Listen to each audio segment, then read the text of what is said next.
शांति शांति शांति।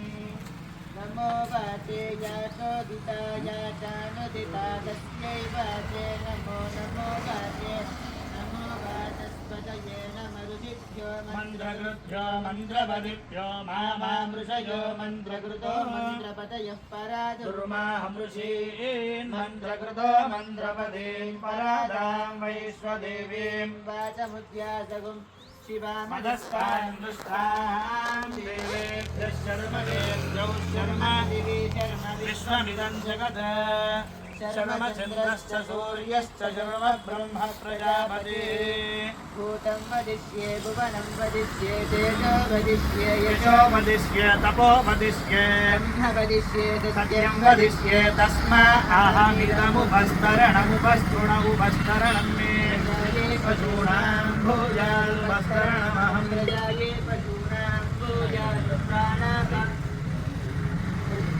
मापादं प्राणापानौ मामाहादिष्टम् मधुमनिष्ये मधुजनिष्ये मधुवक्ष्यामि मधुवदिष्यामि मधुमतीं देवेभ्यो वाचमुद्यासगो दृशेन्यां मनुष्येभ्यस्तं मा देवा शोभायेऽपि नरो न मदन्तु ॐ शान्ति शान्ति शान्तिः तदिग्रावण्णो अकारयन्तिष्कारस्वस्य वाजिनः सुरभिनो मुखाकरप्रणनायोगो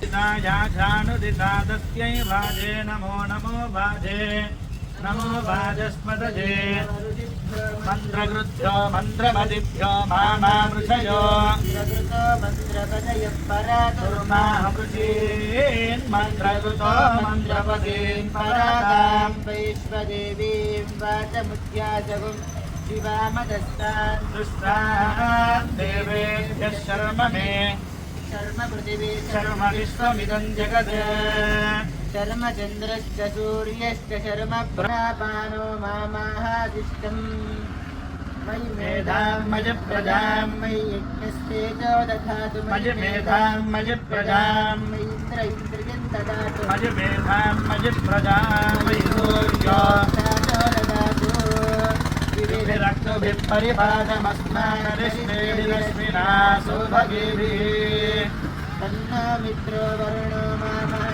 मदिदिसिद्धः पृथिवी उदद्योः गजानश्चित्रां मगोहिष्ठो तदन्दसः गरुडाचितारुजे वसूनां भाग्यानां क्षयन्तीश्चर्जनीनाम् अभूयाजामि भेषजम् मित्रायनाघोषधयः सन्तु दुर्मित्रास्तस्मै भूयाजुयोऽस्मान् वेद्यं च वयं विष्मः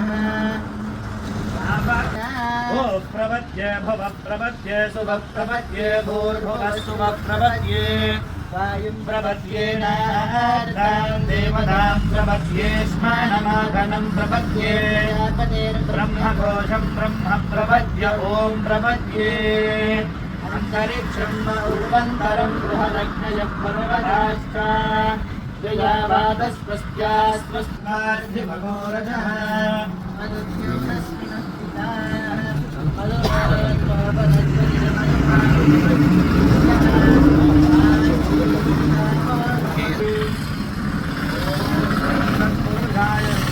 महादेवाय धीमहि रुद्रः प्रचोदयात्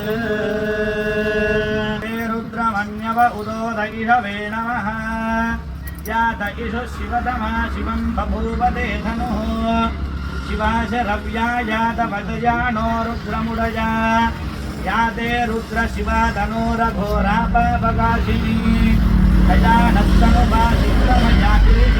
ఈ నెల ఇప్పటి నుంచి 5వ నెల 14వ తారీఖు వరకు వాళ్ళ గురుబలం ఉంటుంది కాబట్టి ఆ వృశ్చిక రాశి వాళ్ళు ఏ పైన చేసుకోవచ్చు.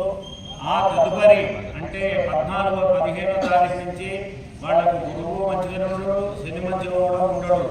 ఏమి చేసుకున్నా కానీ ఈ నెలలో బట్టి వాళ్ళు ఈ కార్యక్రమాలు చేసుకోవాలి. ఆ తర్వాత ధనురాశి, ఈ ధనురాశి వాళ్ళ యొక్క లక్షణాలు అదే ఈ యొక్క ధనురాశి వారి యొక్క నక్షత్ర పాదములు చెప్తున్నారు. అంటే అక్షరాలు వినండి. యో యా బా బి గు ఠా భా డా బే. ఈ యొక్క అక్షరాలు కలిగినటువంటి రాశి వారు ధనురాశి వారు. ఈ యొక్క ధనురాశి వారికి ఆదాయ వయు, యజవయు, రాజ్యభూజ్యత ఒకటే. అగౌరవం అనేది 8% ఉన్నది. ఈ రాశివారి యొక్క లక్షణాలు మంచి ఆకర్షణమైనటువంటి రూపము, దైవభక్తి కలిగి ఉంటుట, సాంప్రదాయాలు పాటించుట, మనస్సులో ఏది కూడా ఉంచుకోకుండా ఉంటుట, అనుకున్నంత తొందరగా పైకి రాలేదు, పొడవైనటువంటి ముఖం కలిగిన వారై పట్టుదలలో కార్యసాధన చేయగలుగుతుంటారు. ఈ రాశి వారికి గురువు 7వ స్థాన సంచారం వలన ఇండియన్లు వివాహ శుభకార్యాలు చేసుకుంటాయి, ప్రమోషన్లు వస్తుంటాయి, చక్కటి వస్తు వాహన ఆభరణాలు కొనుగోలు చేసుకుంటారు, తాత్కాలికమైనటువంటి ఉద్యోగం కలుగుతూ ఉంటుంది. మృష్టాన్న భోజనము, ప్రయాణ లాభములు. మృష్టాన్నం అంటే చక్కటి మనకి పంచభక్ష పరమాణం అంటారు కదా, అది మృష్టాన్నం అంటారు. ఆ మృష్టాన్న భోజనము, ప్రయాణ లాభములు, ఇండియన్లు అందరికీ ఆరోగ్యం కలుగుట, అక్కా జిల్లా అన్నదమ్ములతో కూడి ఉండుట, పండుగ వాతావరణం ఏర్పడుట, కుటుంబంలో ఇంకొకరి సంపాదన కూడా మెరుగుపడుతుంది. వ్యవసాయంలో మంచి ఫలితాలు కలుగుట, కష్టపడినందుకు మంచి ఫలితాలు కలుగుతాయి. అలానే దాన రుణాలు కూడా చేస్తుంటారు.